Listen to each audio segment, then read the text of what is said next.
a todos de ustedes. Lo voy a llevar ahora al backstage, por decirlo así, y voy a ingresar a Gabriela, que nos va a presentar ahora el último módulo. ¿Ya? Nuevamente, gracias totales. ¿Ya? Gracias. Nada, que estén bien. Buen fin de semana. Buen fin de semana. Gracias.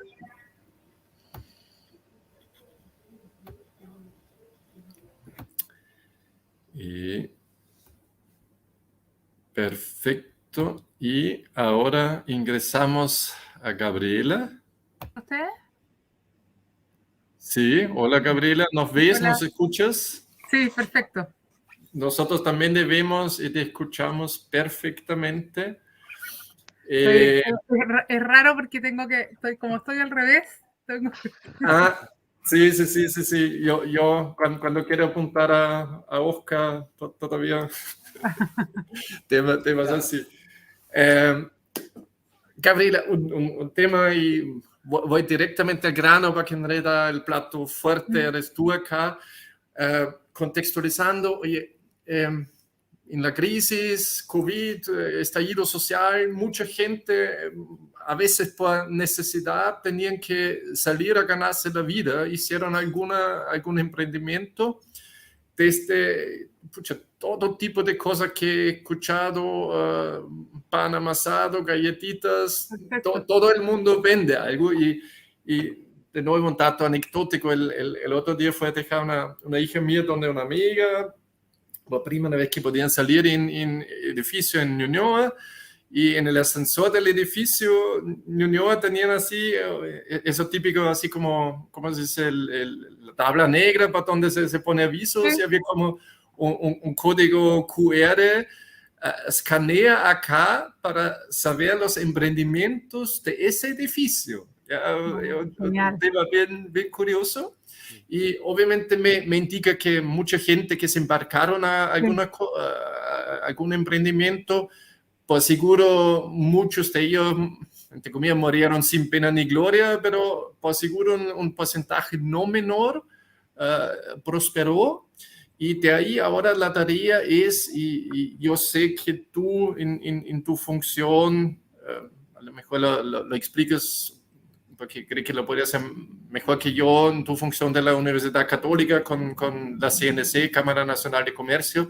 Obviamente hay un interés ahí de apoyar a las empresas, por decirlo así, emprendimiento, de convertirse de algo informal, que muchos son en el momento, hacia algo formal, y que obviamente es como el primer paso a hacer algo más permanente y una empresa así como de verdad. Y con ese preámbulo te doy absolutamente la palabra. Tengo una pregunta. Nosotros en la Facultad de Derecho tenemos una clínica jurídica que hacemos asesoría jurídica gratuita a micro, pequeña empresa. ¿Ya? Entonces, no sé si puedo decirlo al final. Claro que sí. Nosotros que les puede servir de ayuda, digamos, porque es asesoría gratuita. De todos modos, a lo mejor mándame la información. Vemos cómo con Oscar lo incorporamos en los comentarios en YouTube. No tengo la información así como... Ya. Déjame ver si tengo... No te preocupes, porque nosotros vamos a publicar las charlas en nuestra página web y ahí puede quedar incorporada la información. Ya, porque déjame ver si tengo algo acá. Hay un correo electrónico súper fácil, clínicajurídica@uc.cl. Perfecto. Ya, y lo otro, a mí me contactaron para esta charla del programa de formación jurídica. ¿Ustedes tienen relación con ellos? ¿Perdón? Bueno, a mí me contactaron para esta charla del programa de formación jurídica de la Facultad de Derecho que hace capacitaciones.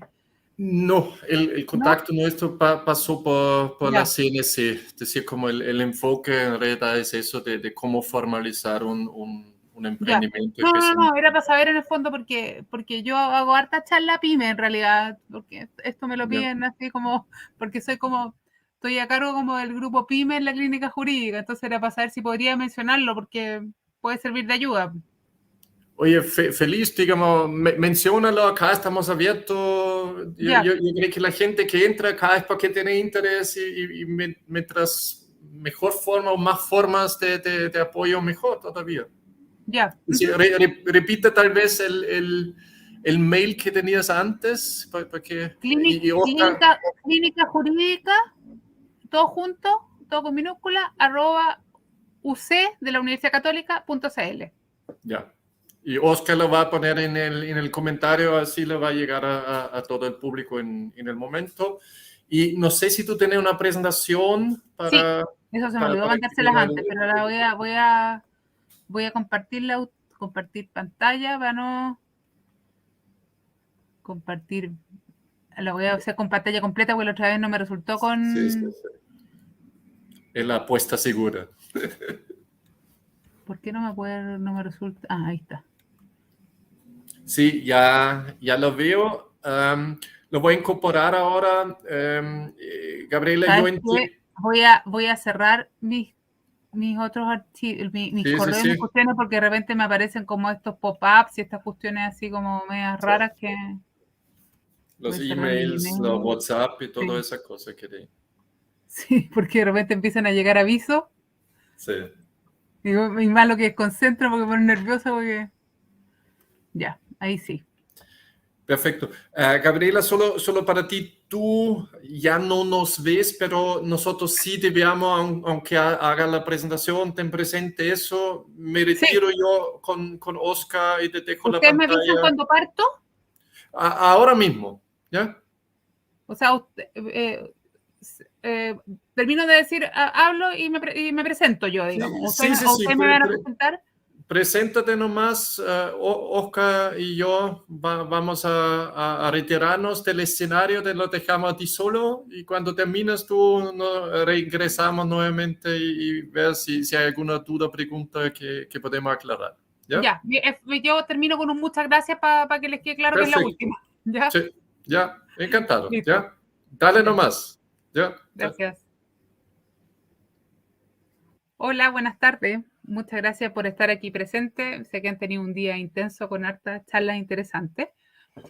La idea es que yo les voy a conversar ahora sobre la forma o la importancia que tiene de formalizar, valga la redundancia, su emprendimiento. ¿Ya? ¿Por qué podría convenirles? ¿Qué mecanismos son más adecuados para que lo hagan? Etcétera.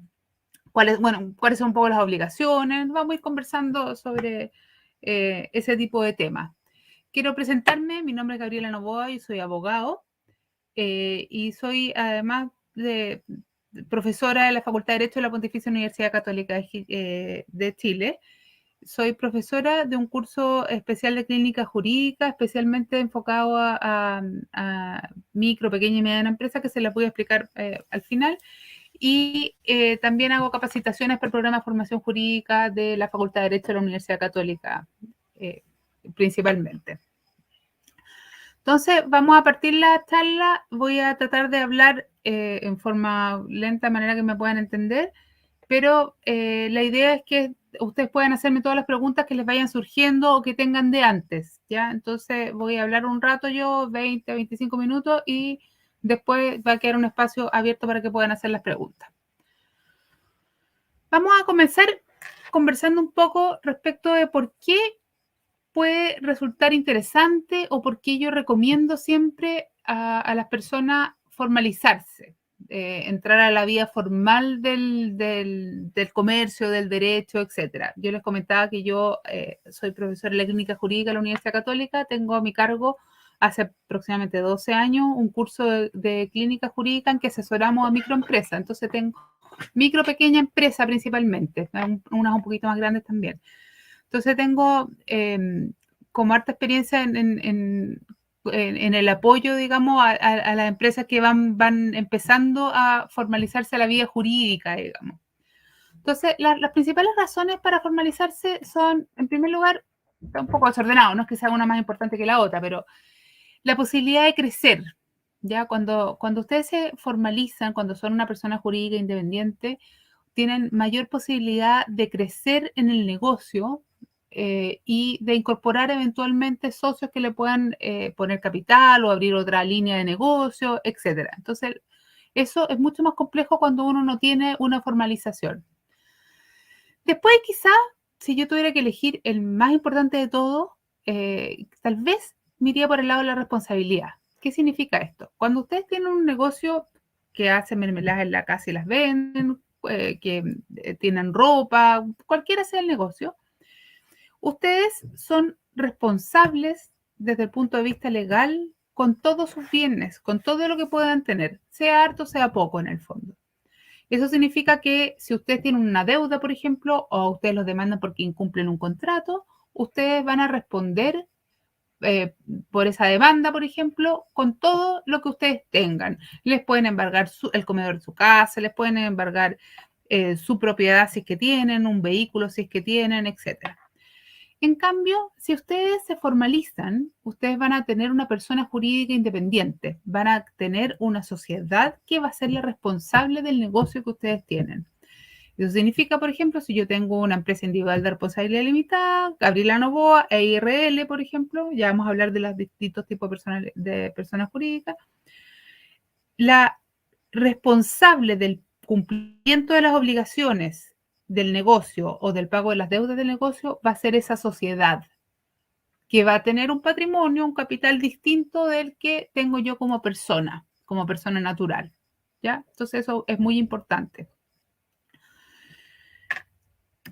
Después, el tema del financiamiento. Si ustedes tienen un negocio y quieren empezar a crecer, por ejemplo, o quieren abrir una nueva línea de negocio, etcétera, y ustedes se acercan a un banco, por ejemplo, o se acercan a postular de repente a algún concurso público de fondos, etcétera, muchas veces les van a pedir o les va a ser mucho más simple, sobre todo si estamos hablando frente a un banco, estar constituido como una persona jurídica independiente. Muchas veces es requisito y otras veces está dentro de los criterios de evaluación de un crédito. Otra posibilidad es, por ejemplo, postular a muchas licitaciones o concursos públicos, en Chile Compra, etcétera. Es más fácil cuando ustedes tienen una persona jurídica porque, como les decía, a veces es requisito de postulación. También hay un tema de responsabilidad social en el fondo, llámese responsabilidad social a cumplir con todas las obligaciones que cumplen todas las empresas, en el fondo, dentro de las cuales está el pagar impuestos, el cumplir con normas laborales, etc. Y por último, el evitar eventuales sanciones que los puedan fiscalizar el Servicio de Impuestos Internos, sanciones que los pueda fiscalizar la Dirección de la Inspección del Trabajo, y en general obtener sanciones, digamos, en materia de si son de rubro vinculado a alimentos, por ejemplo, que pueda acercarse a la Ceremi, etcétera, ¿ya? Esas son en general las principales razones por las cuales yo siempre recomiendo formalizarse.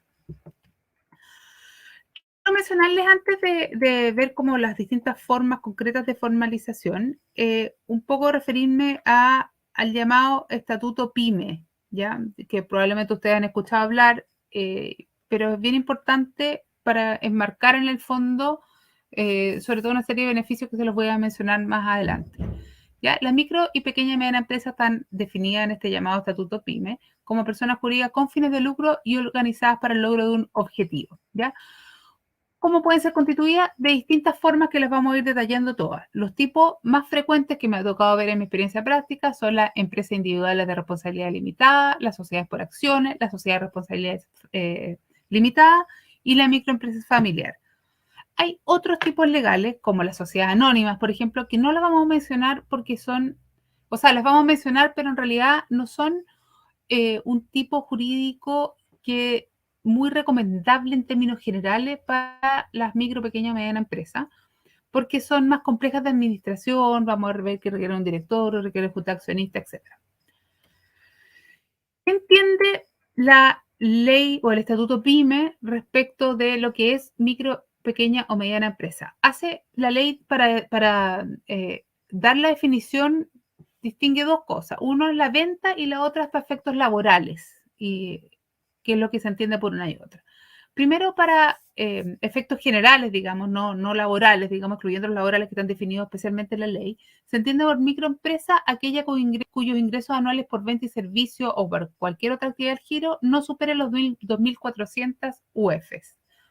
Y ahí, en base a ingresos también, pasamos a la pequeña empresa, que es entre 2.400 UF a 25.000 UF, y la mediana empresa, que son entre 25.000 a 100.000 UF. Hasta aquí quedan comprendidos por la regulación y los beneficios que contempla el llamado Estatuto PYME. Para efectos laborales, las microempresas son aquellas que cuentan de 1 a 9 trabajadores, la pequeña de 10 a 49 y la mediana de 50 a 99. Además, la ley dice específicamente quiénes no pueden ser pymes, ¿ya? Y no pueden ser pymes las que exploten bienes raíces no agrícolas, que realicen negocio inmobiliario, que se transen en bolsa, por ejemplo, o en cuyo capital participen empresas que se transen en bolsa, etc. Esto está definido, como les digo, en el llamado Estatuto PYME.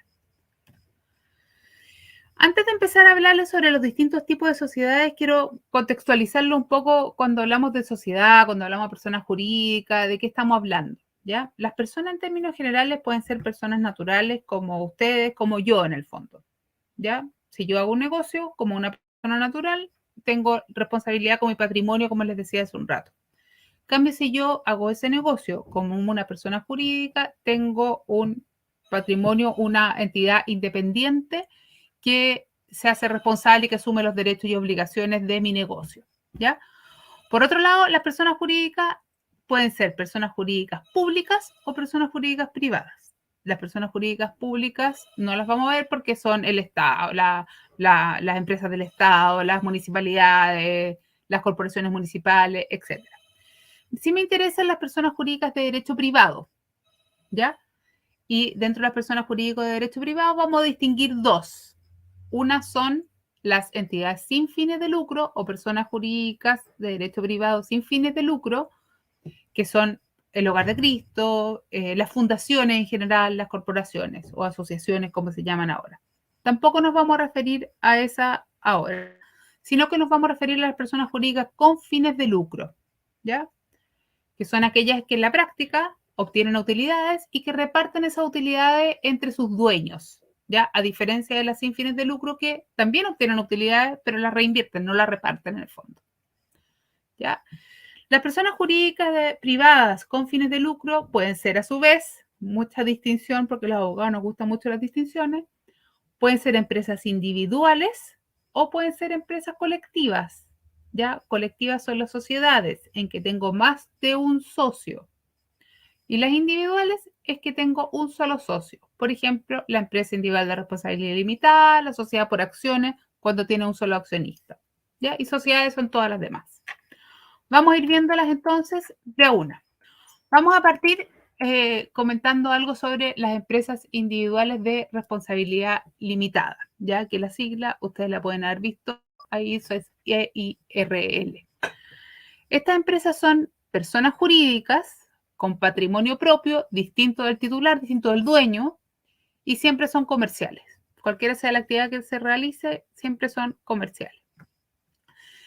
¿Quiénes pueden constituirla? Solo personas naturales, y esto es bien importante, ¿ya? No pueden, si ustedes tienen, por ejemplo, una sociedad y quieren con esa sociedad hacer otra sociedad que sea una empresa individual de responsabilidad limitada, aunque sean ustedes los únicos dueños, no puede hacerse a través de otra sociedad, ni siquiera que sea otra IRL, etc. Tienen que ser solo personas naturales, ¿ya? Ustedes como persona o yo como persona, ¿ya? ¿Cómo se crea o se transforma? Se crea a través de una escritura pública que se tiene que inscribir en el registro de comercio el domicilio social y publicar en el diario oficial dentro del plazo de 60 días desde la fecha de la escritura pública. Respecto a la transformación es bien interesante porque ustedes podrían tener una empresa individual de responsabilidad limitada y el día de mañana, si quieren incorporar otro socio, otro accionista, podrían transformar esa empresa individual de responsabilidad limitada a otro tipo de persona jurídica, por ejemplo, a una sociedad de responsabilidad limitada, por ejemplo, a una sociedad por acciones. Se puede transformar y eso significa que se sigue en el fondo con todo el negocio, digamos, con todos los activos que tiene el negocio, con todo el pasivo que tiene el negocio, etc. ¿Cómo se administra? O sea, ¿quién es como el gerente, digamos, por llamarlo alguna palabra, con un término común, digamos, esta sociedad, esta empresa individual de responsabilidad limitada? Es habitualmente el titular de la empresa, el dueño. Si yo tengo una empresa que se llama Gabriela Novoa, empresa individual de responsabilidad limitada, lo que habitualmente pasa es que yo mismo administro mi empresa, ¿ya? Sin embargo, es perfectamente posible que yo no tenga ningún interés porque no tengo conocimiento, porque me falta tiempo, por lo que sea, de administrar la empresa y pueda designar un gerente general en forma independiente y darle los poderes que yo quiera darle a ese gerente general. ¿Ya? O sea, existen las dos posibilidades. Después tenemos la sociedad de responsabilidad limitada. Quiero explicarles, porque aquí lo primero que dice la lámina es que es una sociedad de personas. Hay otra distinción que no se las hice al principio, es que las sociedades pueden ser sociedades de personas o sociedades de capital, ¿ya? Las sociedades de personas son las que le dan mayor importancia, aunque el elemento principal de la sociedad son las personas que la componen, ¿ya? En cambio, las sociedades de capital tienen más relevancia el capital que está involucrado en la sociedad, más que las personas que la componen. Entonces, la sociedad de responsabilidad limitada es muy importante qué socios hay, quién sale y quién entra. Por lo tanto, para que salga o entre alguno, se necesita que todos los socios estén de acuerdo. Por lo tanto, no es llegar y vender la participación en una sociedad de responsabilidad limitada. Todos mis demás socios, digamos, tienen que estar de acuerdo en que yo venda la participación y en quién va a entrar. Porque además es una modificación social que tienen que firmarla todos. En cambio, en las sociedades de capital, como en la sociedad por acciones, como en la sociedad anónima, como lo relevante es el capital, yo puedo vender acciones sin preguntarle a los demás accionistas. Hay libertad para vender acciones en el fondo. Lo importante es que las personas aporten el capital que corresponda, ¿ya? Entonces, en el caso de la sociedad de responsabilidad limitada, estamos hablando de una sociedad de personas en que lo relevante son las personas que la forman, ¿ya? Un aspecto importante de la sociedad de responsabilidad limitada y que tiene que ver con lo que les hablaba yo de la responsabilidad es que la responsabilidad de los socios está limitada al monto de sus aportes. O sea, si yo aporto 10 millones de pesos, 100.000 pesos, mi responsabilidad va a estar limitada a ese monto o los ajustes que va teniendo ese capital a lo largo del tiempo en el fondo, ¿ya? Entonces, si es que la sociedad se disuelve, por ejemplo, o si que se quiere perseguir la responsabilidad de los socios, solamente es hasta el monto de su aporte, no más que eso, ¿ya?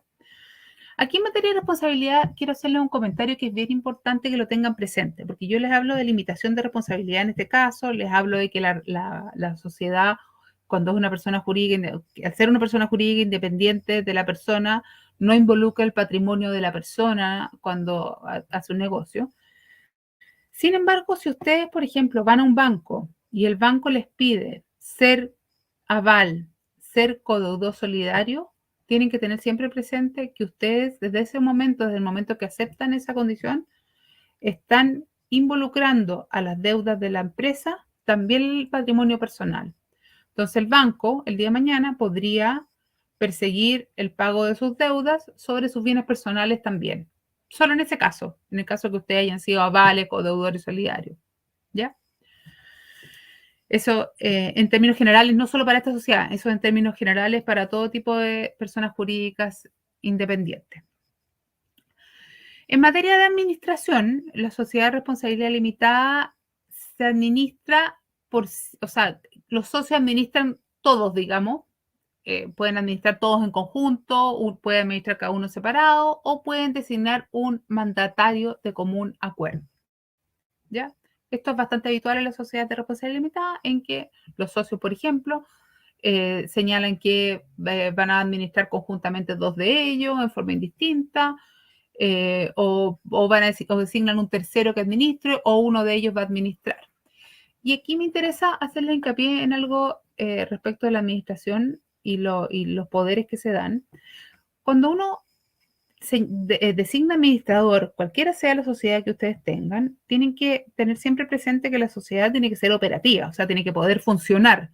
Por lo tanto, si yo tengo 4 socios y la administración la tienen los 4 de forma conjunta, eso en la práctica va a ser muy engorroso a la hora de autorizar operaciones en los bancos, por ejemplo, de firmar contratos, etc. Entonces, lo que se hace habitualmente es que yo tenga firmas conjuntas, por ejemplo, indistintas pero conjuntas, o que determinadas operaciones sobre cierto monto, o que signifique, por ejemplo, bienes y raíces, etcétera, sean autorizados por todos los socios. Pero lo importante cuando tomen la decisión de la administración es que siempre piensen en la práctica, que la sociedad sea operativa, ¿ya? Y también en la seguridad, por eso la firma conjunta también es una buena idea, digamos, una buena alternativa. ¿Cómo se constituye la sociedad de responsabilidad limitada? Se constituye por escritura pública, igual que la IRL, y esa escritura pública se tiene que inscribir en el registro de comercio del domicilio social y publicar en el diario oficial, ¿ya?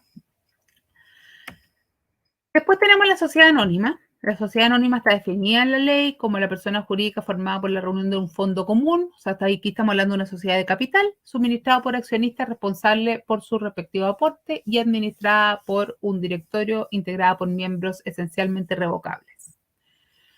Entonces, aquí estamos hablando de una sociedad de capital, como les digo, en que el capital es lo relevante, no los socios o los accionistas, como se llama en el caso de las sociedades anónimas.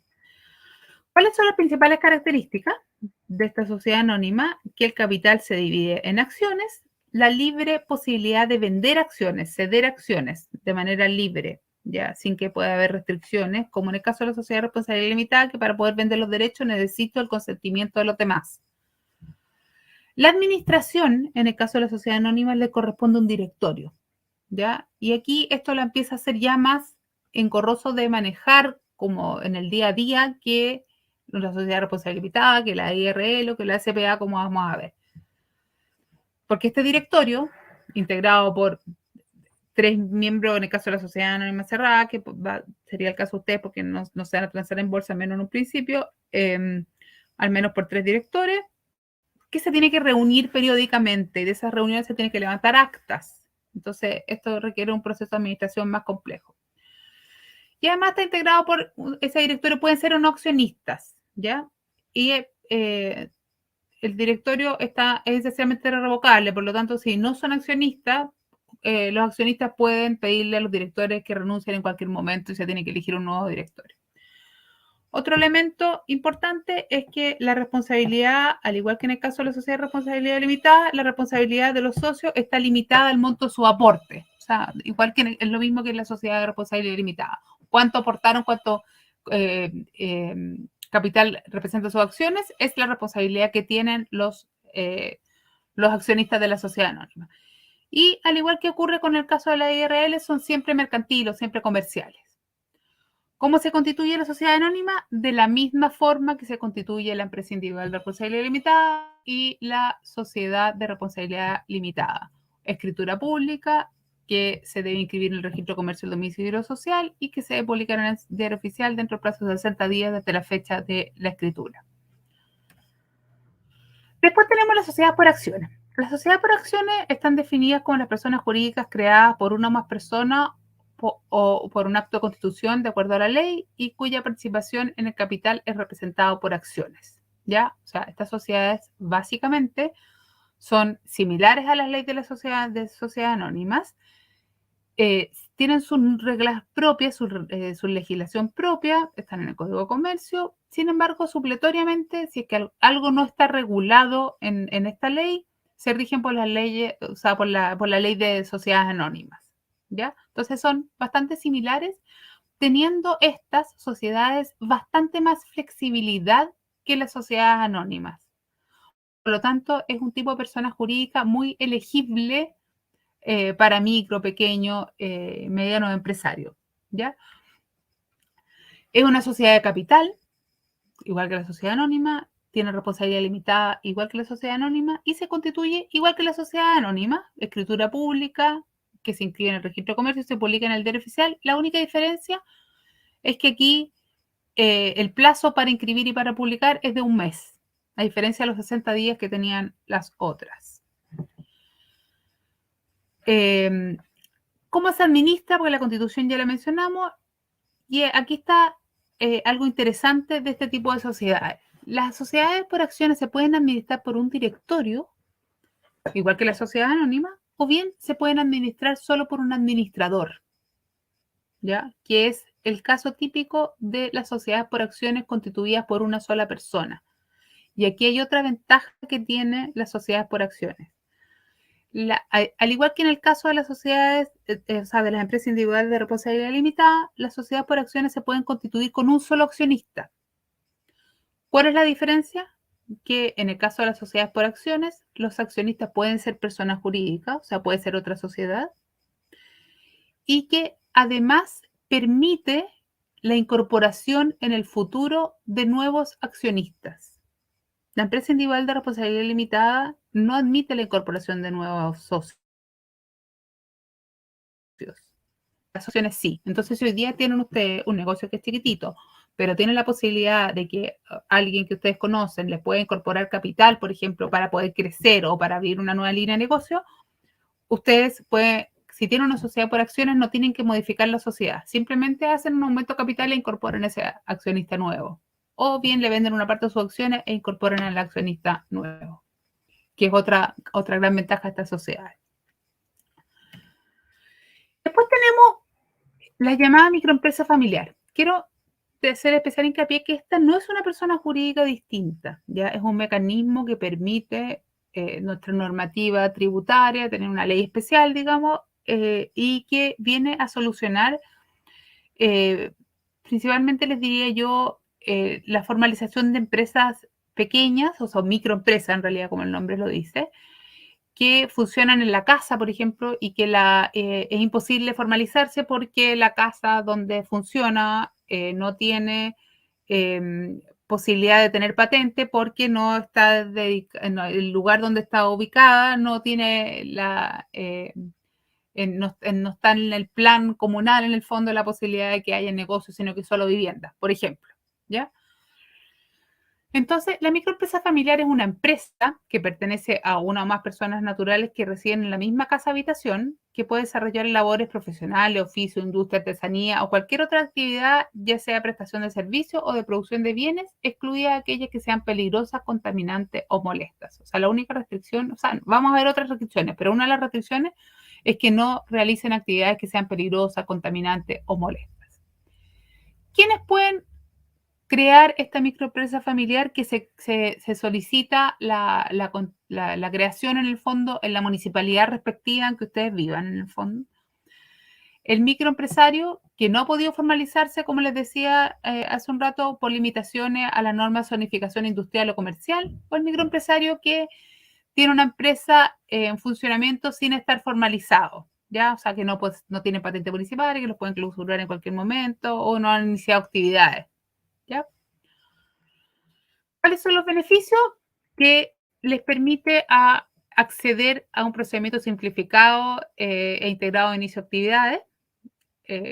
Ustedes van a la municipalidad, llenan los formularios, se crea la microempresa familiar y pueden hacer el trámite fácil en el servicio de impuestos internos. También el trámite simplificado para cambiar de domicilio o de actividad, la obtención de patente municipal, formalizar, etcétera, ¿ya? Y además permite realizar trabajo por encargo de terceros, lo que recibe el nombre de maquila en el fondo, o sea, realizar trabajo por encargo de terceros y sin que quede sujeto a IVA, además, ¿ya? O sea, el contribuyente que encarga el trabajo emite una factura de compra por los trabajos realizados. O sea, tiene algunas ventajas tributarias también este tipo de empresa familiar. Si bien no es una persona jurídica, por lo tanto tiene los mismos problemas que habíamos visto respecto a las personas naturales, sí es una forma de formalización que reconoce nuestra legislación, ¿ya? O sea, sí están las microempresas familiares reconocidas legalmente. ¿Cuáles son los requisitos que tiene que tener una microempresa familiar? Primero, acreditar que son los legítimos ocupantes de la vivienda en que se desarrolla la actividad empresarial. No es necesario que sean dueños, pueden ser arrendatarios, pueden tenerlo prestado, digamos, pero tienen que ser legítimos ocupantes del lugar de la vivienda familiar, en el fondo. Cuando se trata de un departamento, cuando se trata de un condominio, por ejemplo, tiene que tener además autorización del comité de administración del edificio, del condominio, etc. Segundo, que la actividad económica que constituye el giro se desarrolle en la casa o la habitación familiar. O sea, si por ejemplo yo tengo una microempresa familiar que hace mermelada en mi casa, que sea aquí donde yo hago las mermeladas en el fondo. Además, se exige que no trabajen más de 5 trabajadores ajenos a la familia. Como el concepto es que sea familiar en el fondo, no más de 5 personas de las que trabajen pueden ser no familiares en la práctica. Después, en cuarto lugar, que los activos productivos de la microempresa, ya sean las instalaciones, las herramientas, las materias primas, los insumos, no superen las 1000 unidades de fomento. ¿Ya? Y por último, algo que ya mencionábamos en la definición, era que no desarrollen actividades peligrosas en el fondo ni contaminantes. Ese es el último de los requisitos para hacer microempresa familiar. Ahora me quiero referir a la forma, yo les hablé todo el tiempo de la forma en que se constituye la empresa, ¿cierto? Y le hablaba de la escritura pública, que se debía inscribir en el registro comercio del domicilio social y se debía publicar en el diario oficial. Dentro de 60 días, la mayor parte de ellos, salvo la sociedad por acciones, que dentro de un mes. Sin embargo, probablemente ustedes han escuchado hablar de tu empresa en un día, en el fondo, que es este sitio web que permite constituir personas jurídicas, cualquiera de las que mencionamos se puede, a través del sitio web en que ustedes van con su clave única, van llenando el formulario, digamos, que tiene cláusulas preestablecidas, así que es simple hacerlo. O sea, no necesitan contratar un abogado en el fondo para que les ayude a hacerlo. De repente tiene algunas cosas más complejas de entender, pero uno puede llamar por teléfono, de repente se supone que la idea es facilitar la constitución de la empresa. Entonces, a través de este sitio web, ustedes pueden constituir la empresa y el costo es 0 en el fondo. Y además les permite iniciar actividad y obtención de RUT de manera en línea en el fondo. ¿Ya? Pueden ustedes firmar directamente si tienen firma electrónica avanzada. Si no la tienen, tienen que pagar algo a un notario, no sé, 15, 20 mil pesos. No tengo muy claro cuánto está hoy día eso, pero no debería ser más que eso para que el notario firme por ustedes con su firma electrónica avanzada, ¿ya? Versus el costo que podría tener constituir una empresa de la forma tradicional en el fondo, ya que es variable en el fondo porque va a depender del capital, digamos, va a depender el costo del abogado, etcétera, digamos. Entonces es relativo, pero puede costarle, no sé, 200 mil pesos, 300 mil pesos constituir una sociedad. Por la forma tradicional, empresa un día es gratis. ¿Qué permite hacer este sitio de tu empresa en un día? Permite constituir la sociedad, permite modificarla, permite transformarla. Por ejemplo, si ustedes tienen una empresa individual de responsabilidad limitada, transformarla en sociedad por acciones, por ejemplo. O de cualquier tipo social a otro. Permite fusionarlas. Si ustedes tienen una sociedad separada y quieren formar una sola, permite fusionar. Dividirlas si ustedes quisieran separar los negocios. Permite disolverlas, terminarlas si que ustedes ya no quieren seguir adelante. Rectificarlas cuando hay algún error y sanearlas cuando son errores que requieren un saneamiento, que es una tramitación especial que contempla la ley. El sistema permite que las sociedades que se han constituido de una manera tradicional, digamos, puedan migrar a este sistema y al revés. Ya está pensado que eso se puede hacer también. Aquí está la misma, después les va a quedar en el fondo, pero esto es como una explicación de cómo se hace el trámite, digamos, de tu empresa en un día. Quiero mencionarles que el 25 de agosto, recién pasado, se publicó una ley nueva que todavía no entra en vigencia, que modifica esta normativa de la empresa en un día, de manera de poder perfeccionar y modernizar el registro de estas empresas y sociedades, ¿ya? Como una forma de impulsar el emprendimiento, digamos, impulsar a las empresas y darle mayor facilidad. Es una ley más o menos larga, pero quería resumirla en el fondo para que ustedes supieran que existe esta norma legal que viene, que se publicó ahora recién en el diario oficial en agosto, y que crea un registro de accionista electrónico, que esto viene especialmente importante para las sociedades por acciones y para las sociedades anónimas. Un registro de poderes electrónicos que también facilita mucho el otorgar poderes de representación, por ejemplo. Se amplían los actos que se pueden realizar directamente en la plataforma y en general tiende a simplificar y facilitar el tipo de operaciones que se pueden hacer dentro de la plataforma Tu Empresa en un Día. Hay otros aspectos que me gustaría mencionarles que son importantes que los tengan presentes, que tienen que ver con la formalización, pero están un poquito de la mano, digamos, diría yo. Uno que tienen que tener presente son las marcas comerciales, ¿ya? A mí me ha llamado la atención en forma bien positiva que en todos los años que llevo trabajando en esta clínica jurídica de la universidad asesorando microempresas, micro, pequeña empresa, lo consciente que son los emprendimientos, en el fondo, los emprendedores, de la importancia de su marca, en el fondo. Más allá de que la marca les permite distinguirse, en el fondo, de la importancia que es proteger esa marca, ¿ya? Entonces, las marcas son signos distintivos que permiten diferenciarse. Entonces, y que hay todo un proceso de tramitación y de registro de la marca. Esto tiene un costo asociado, un costo que está en la página web de la INAPI, la página web de la INAPI, INAPI, por si acaso la quieren revisar, es bastante clara, tiene un cuestionario de preguntas y respuestas que es muy claro también. Hay distintas clases en las cuales se puede proteger, por lo tanto el costo va a depender de las clases en que quiero protegerla, pero sí es importante que si ustedes tienen un emprendimiento que va teniendo éxito, para evitar que alguien se los copie, en el fondo, puedan tener una marca que los haga distintivos, que distinga su emprendimiento de los otros. Otro aspecto que es importante que ustedes tengan claro, que tampoco vamos a profundizar mayormente en esto, son los aspectos laborales vinculados a la empresa, ¿ya? La obligación de cumplir con las normas laborales en cuanto a contratos de trabajo, pago de remuneraciones, los horarios, las horas extras. Hoy día no vamos a entrar a profundizar, pero hoy día además, a raíz de la pandemia, además han surgido muchas otras obligaciones de carácter laboral. Por último, quiero mencionarles algunos beneficios que otorga el llamado Estatuto PYME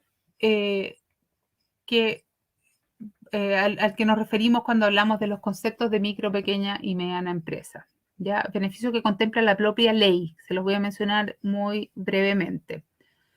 Primero, beneficios estatales como subsidios, concursos, etcétera, a los que ustedes pueden postular a través de Corfo, por ejemplo, a través de Cercotec, que ustedes pueden postular en la medida que cumplan con estos requisitos para ser micro, pequeño y mediana empresa.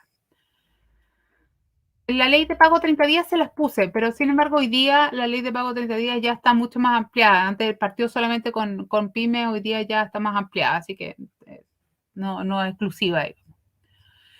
La ley o el Estatuto PYME además contempla normas especiales en materia de insolvencia. O sea, si la empresa se encuentra en cesación de pagos, si se encuentra en un estado de insolvencia y es una pequeña, micro, pequeña, mediana empresa, tiene normas especiales.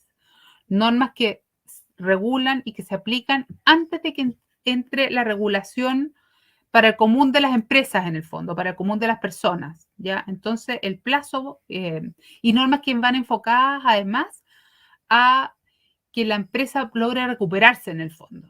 Entonces, como una ayuda a la reorganización, digamos, de la empresa. Entonces, es bien interesante eso porque son beneficios que tienen solamente las pymes, micro, pequeña y mediana empresa, no la tienen el resto de las empresas. Al resto de las empresas se le aplica la ley de insolvencia y emprendimiento común y corriente. Entonces, tienen más plazo, además, para pagar las deudas y para que no se suspenden los juicios, etc.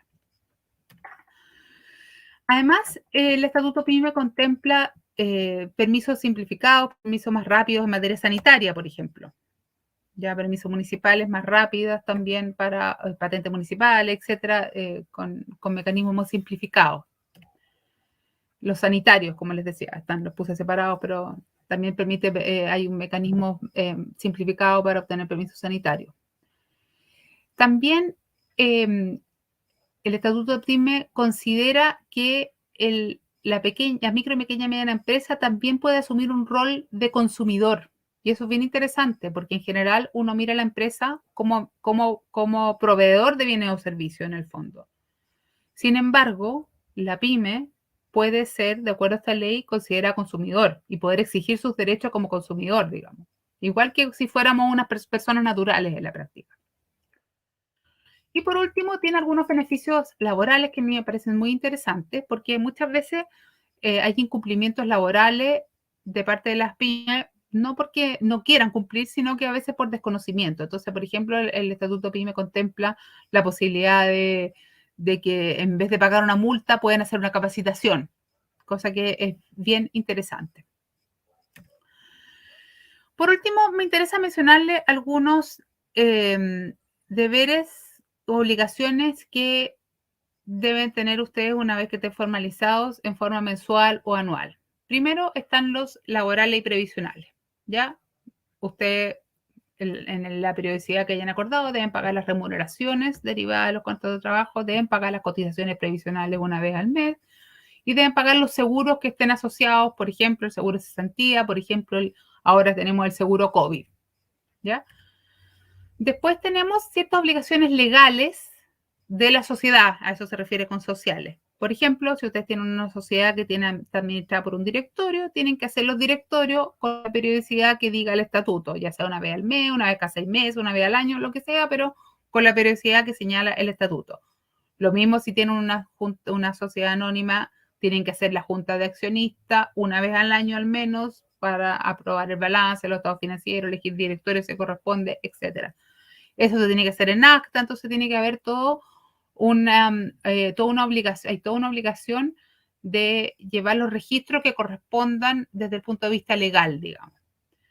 Y por último, desde el punto de vista tributario, van a tener la obligación mensual de pagar IVA, pagar los ppm de renta, pagar la patente, que es la patente municipal, que es una obligación semestral, etcétera. Y eso sería... les di harta información de manera rápida, de manera y con la posibilidad de que puedan hacer las preguntas que les hayan surgido de la presentación o que hayan tenido de antes. Muchas gracias por escuchar. Perfecto, Gabriela. Muchas gracias. Voy a dejar de compartir pantalla mejor, ¿cierto? Sí, sí, sí. Ya. ¿Nos ves ahora? Ahora sí. Ya. Ya no ves la pantalla, ¿cierto? No ves. Sí, volviste. Oye, muchas gracias por tu presentación, que fue, yo creí que tanto suficientemente precisos para servir, pero sí, sigue siendo así como sin perderse en demasiados detalles. Me gustó bastante, era dinámico, sabiendo que temas legales siempre son temas así como un poco áridos. Una pregunta que tenemos con Oscar era, a ver, ¿qué son, no sé si tú tienes experiencia, compartir ahí, a lo mejor los errores típicos o más a menudo, más frecuentes en esa materia, que alguien se lanza, pero no de optimal forma, que son así... ¿Qué podrías decir? Si, no sé, forma legal o algo así, ¿qué ves tú con más frecuencia, que no está tan pensado? Mira, yo creo que los principales, yo no sé si errores o más riesgos que corren las personas cuando parten así nomás, digamos, es que por un lado son temas laborales, porque las obligaciones laborales son irrenunciables. Entonces, en la práctica, si es que yo parto con alguien y no le tengo contrato de trabajo, en realidad tengo riesgo laboral permanentemente, digamos. Entonces, mientras la persona sigue trabajando conmigo, ya hasta 2 años después, eventualmente. Entonces, yo creo que ese es como el principal riesgo. Y lo otro, que yo creo que a veces me ha tocado ver, por ejemplo, empresas que parten chiquititas, empiezan a hacer contratos, por ejemplo, sin ninguna asesoría, sin ningún apoyo, y en el fondo son contratos que de repente los perjudican bastante. Entonces, cuando llegan de repente a pedir asesoría a la clínica jurídica que damos nosotros y cómo termino esto y no puedo terminarlo, digamos. Entonces, yo creo que son como los dos temas que más quizás como más pueden haber problemas cuando uno parte en el fondo. Ya, perfecto. Gabriela, mira, quiero compartir un comentario que nos entró por parte del público. Bueno, entonces, muchas gracias por tu presentación. Usted tan charlas donde. Tal vez tú puedes repetir por dónde está la clínica de ustedes, toda esa cosa. Creo que es un buen momento. Ya, miren, yo hago capacitaciones como en 2 lados de la Universidad Católica, a cuartas clases en realidad, una de las cosas que me gusta hacer, ¿verdad? Pero la Universidad Católica, la Facultad de Derecho, tiene un programa de formación jurídica que hace capacitaciones gratis. Lamentablemente no tengo, yo se los puedo mandar después con la presentación en el fondo, pero no tengo los datos como para contactarse con el programa de formación jurídica que hace capacitaciones. Pero donde sí soy parte yo es de la clínica jurídica y yo específicamente estoy a cargo del área microempresa en realidad, que es micro, pequeña y mediana, como les decía. Esta clínica jurídica da asesoría jurídica gratis, o sea, nosotros podemos apoyarlo a constituir una empresa si ustedes quieren, incluso a través de la plataforma Tu Empresa en un Día. Podemos ayudarlo a inscribir marcas, o sea, prestamos en general la asesoría. También hay una clínica laboral que apoya con los temas laborales. Entonces podemos ayudar con todo ese emprendimiento. Y ese sí que les puedo dar yo el correo electrónico. El correo electrónico es clinicajurídica@uc.cl, UC de Universidad Católica, ¿ya? Y ahí ustedes pueden pedir hora y les van a dar hora para asistir si es que necesitan apoyo. Y a través de la clínica jurídica muchas veces nos piden charlas, ¿ya? Y yo doy charlas parecidas a esta, como esta, en otras partes. En eso no tenemos ni un problema. Ustedes la piden y nosotros hacemos esas capacitaciones. Por supuesto, gratis, porque es una clínica jurídica de formación de los alumnos, en el fondo. Apoyado con abogados que somos profesores. Perfecto. Bueno, Gabriela, pero nuevamente muchas gracias por tu disposición, talento y claridad en la exposición. Y con eso quiero dar por terminado nuestra actividad en el día de hoy. Nuevamente, muchas gracias a todos que participaron, tanto como oradores, expositores, como del público. Y bueno, yo feliz. Muchas gracias por la invitación. Yo feliz cada vez que quieran. Muchas gracias. Ok, súper. Oye, muy buen fin de semana a todos. Nuevamente, muchas gracias por haber participado y nos vemos en una otra ocasión. ¿Ya? Hasta luego. Chao, chao. Que estén muy bien. Chao.